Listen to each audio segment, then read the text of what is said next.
놀랐습니다. 이게 정말 제가 의사진행 발언 신청해서 처음으로 준 거 처음입니다. 제가 법사위 시작한 이래 너무 좀 놀라운데 제가 뭐 사실은 무슨 뭐 특별한 말씀을 드리려는 게 아니고 좀 단순한 질문을 드리려는 거예요. 예.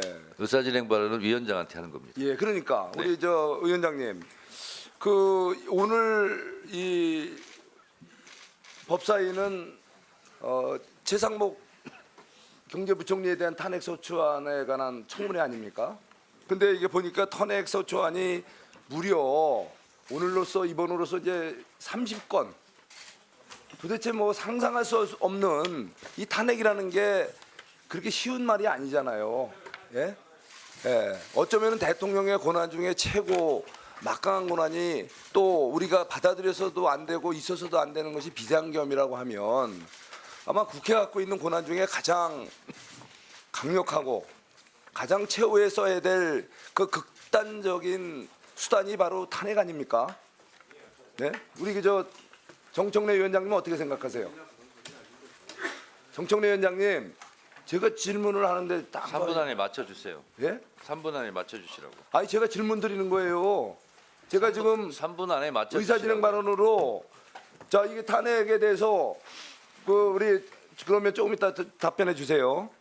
저는 이해를 못 하겠는 게 이 수많은 탄핵 소추안 중에 나는 뭐 기본적으로 다 이게 청문회를 하는 줄 알았어요. 아니, 또 자꾸 딴지 하시네.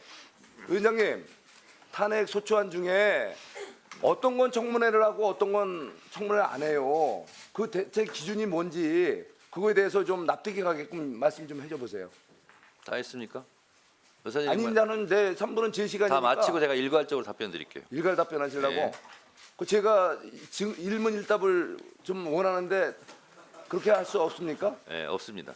왜 그런 거죠? 국회법상 그렇게 돼 있습니다. 아니 제가 궁금한 게 있고 또 위원장님께 제 방식은 제가 요청할 수 있고 선택할 수 있는 건데 그 국회법에 그게 나와 있어요? 몇 네, 점이 당연히 나와 있는지 한번 얘기해 보세요. 그 일문일답을 위원장님은 하신다는 것을 해서는 안 된다라고 국회법에 나와 있어요? 없으니까 위원장이 하는 아니 그 되게 맞춰주세요. 조문을 해박하게 알고 계시는 걸로 알고 있는데 국회법 몇 조 몇 항에 나와 있는지 위원장님한테는 일문일답을 요구할 수 없다라고 저는 처음 들어봐요. 맞춰주세요. 위원장님 그거 좀 정확히 그 조문 좀 알려주시고요. 제가 말씀드린 두 가지 질문 기억나시죠? 네. 예. 아주 성실하고 아주 납득이 갈 만한 답변 부탁. 잘하셨습니까? 의사진행 발언에 대해서 답변 드리도록 하겠습니다. 국회법에 대해서 모르는 것이 자랑이 아닙니다.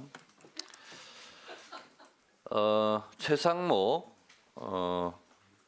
장관이 대통령 권한 대행을 했을 때 그 짧은 기간에 거부권을 행사한 것이 몇 건인지 혹시 아세요? 최상목 증인 9번입니다.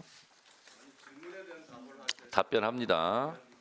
내란특검법, 김건희특검법, 지방교육재정교부금법, 방송법, 초중등교육법, 반인권국가범죄 시위 등에 관한 특례법, 2차 내란특검법, 명태균특검법, 3인방송법 개정안 이 9건에 대해서 거부권을 행사했습니다. 그리고 내란 수괴 우두머리로 곧 감옥에 갈지도 모르는 윤석열 전 대통령도 수십 건의 거부권을 행사했습니다. 헌법재판소는 정치적으로 법적으로 해결할 일을 가지고 국회에서 권한을 행사한 걸 가지고 군대를 동원해서 국회를 보낸 것은 명확하게 위헌이다 하고 파면 사유 중에 하나로 그것을 얘기했습니다. 따라서 국회는 국회의 권한대로 탄핵을 하는 것이고 대통령은 대통령의 권한으로 거부권을 행사합니다. 이것은 법적인 테두리 안에서의 행정부와 국회에서의 권한 행사를 한 것입니다. 이것이 불법도 아니고 위헌도 아닙니다. 그럼 거기에 맞대응을 하고 또 정치적인 대화나 타협을 시도했어야지. 그렇다고 해서 군대를 동원해서 국회를 침탈한 것은 위헌이다라고 답변을 했고요. 이는 마치 권투 경기에서 화난다고 글러브를 빼고 밖에 나가서 흉기를 들고 와서 권투 경기를 하는 것과 같은 일이다 해서 윤석열 대통령은 이미 파면이 되었다는 말씀을 드리고, 또한 국회법에 보면 대통령은 국회의원 정수 3분의 2, 200명에 의해서 탄핵할 수 있고 국무위원은 과반수 의결로 탄핵할 수 있습니다.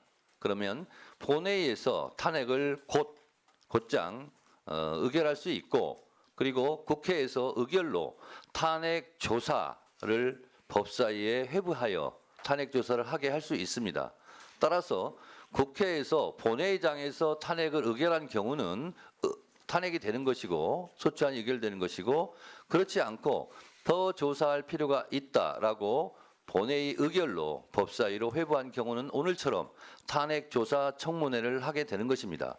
법사위원장이 임의로 탄핵 조사 청문회를 하는 것이 아니고 본회의의 의결로 회부되었기 때문에 방금 제가 국회법 130조를 읽어드린 것처럼 지체 없이 조사 보고해야 된다. 이 조항에 따라서 한다고 제가 읽어드렸음에도 불구하고 국회법을 모르면 위원장이 그 법을 안내할 때 제대로 들어야지 그걸 가지고 질문하는 의원님에 대해서 유감을 표명을 합니다. 박범계 간사님, 네, 의사진행 발언하시죠. 아니 제가 질문 조용히 하세요. 마지막 몇 항에 일문일답 못하도록 돼 있습니까? 스스로 공부하세요. 스스로 공부하세요. 자, 시간 없습니다. 가지 마시고. 네. 자, 박범계 간사님, 의사진행 발언하세요. 예, 박범계입니다. 오늘 방송 어떠셨습니까? 마음에 들었다면 구독, 좋아요로 스픽스를 응원해 주십시오. 여러분들의 구독, 좋아요는 가장 큰 힘이 됩니다. 스픽스 구독, 좋아요.